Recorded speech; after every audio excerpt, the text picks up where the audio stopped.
అంటే illegal retention ఎందుకు చేసినారని అడగడానికి మనం వచ్చినాం. పెద్దావిడ కొడుకు కనిపిస్తా లేదు అని మా ఇంటికాడికి వస్తే పోలీస్ స్టేషన్ కంప్లైంట్ ఇస్తామని మేము ఇక్కడికి వస్తే ఇక్కడ ఉన్నాడు ఈయన. సో ఈరోజు నిజంగా ఎస్ఐ గారు ఏదైతే ఏకపక్షంగా వ్యవహరిస్తున్నారో అది కరెక్ట్ కాదు. ఎందుకంటే రాజీ పడతామని సొంత రిలేటివ్స్, దీంట్లో ఎటువంటి రాజకీయం లేదు, ఏదీ లేదు. అయితే కూడాను అటెంప్ట్ మర్డర్ కేసు కట్టినారు. 307 ఎందుకు కట్టినారు అని కూడా దే ఆర్ ఆన్సరబుల్. ఎస్పీ గారు దీనిపైన వెంటనే చర్యలు తీసుకోవాలి. ఎందుకంటే ఇదే పోలీస్ స్టేషన్లో మా కౌన్సిలర్ సుధాకర్ రెడ్డి గారిది 2 years బ్యాక్ ఒక కేసు జరిగితే అది సివిల్లో ఉంది. సివిల్లో ఉన్న కేసు కూడా ఆయన వాళ్ళపైన ఎఫ్ఐఆర్ కట్టినారు. ఎందుకు కట్టినారు అడిగితే దెర్ ఇస్ సమ్ ప్రెషర్ అంటారు. ఏం ప్రెషర్ ఉంది?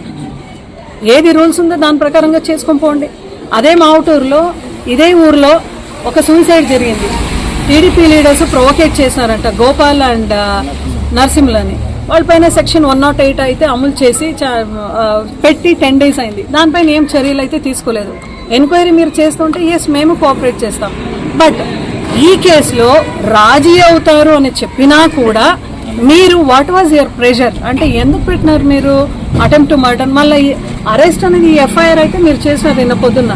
బట్ ఎక్కడ కూడా మీరు చూపించలేదు, అరెస్ట్ అని చూపించలేదు. ఇల్లీగల్ డిటెన్షన్ ఎందుకు చేసినారు? ఏకపక్షంగా ఎందుకు వెళ్తున్నారు మీరు? ఆయనకి ఇంజురీస్ అయింది చూడండి. ఇంజురీస్ అయింది అని చెప్పినా కూడా ఆయన ఇంటికి పంపించకుండా, అస్తమా ఉంది ఆయనకు, ఇంటికి పంపించకుండా, ఫ్యామిలీ మెంబర్స్కి చెప్పుకోకుండా పెద్దావిడ కూడా పొద్దున్నే పుడుకొని వచ్చేట్లా మీరు ఎందుకు చేస్తున్నారు?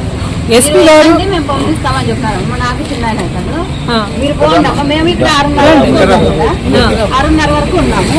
సరే అమ్మా మీరు పోండి నేను పంపిస్తాను అని చెప్పినారు. ఇంటికి పోయినాక మళ్ళీ రాలేదని చెప్పినారు.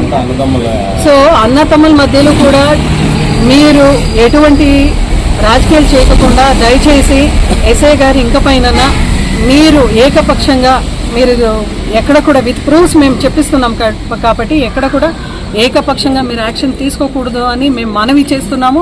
ఎస్పీ గారు కూడా దయచేసి ఎంక్వైరీ పెట్టండి. మీరు ఎంక్వైరీ పెట్టి ఏది జరిగిందో అందరినీ కూడా పిలిపించుకొని ఏది జరిగిందో అని మీరు ఎంక్వైరీ చేసి ఖచ్చితంగా వీళ్ళిద్దరికీ కూడా న్యాయం చేసే బాధ్యత మీ పైన ఉంది అని మేము మిమ్మల్ని మనవి చేసుకుంటున్నాం. డిఎస్పీ గారు కూడా అప్రైజ్ చేసినాం. దయచేసి పోలీస్ యంత్రాంగం కూడా చాలా ఫేర్గా పనిచేయాలి అని మీ అందరినీ కూడా మేము కోరుతున్నాం.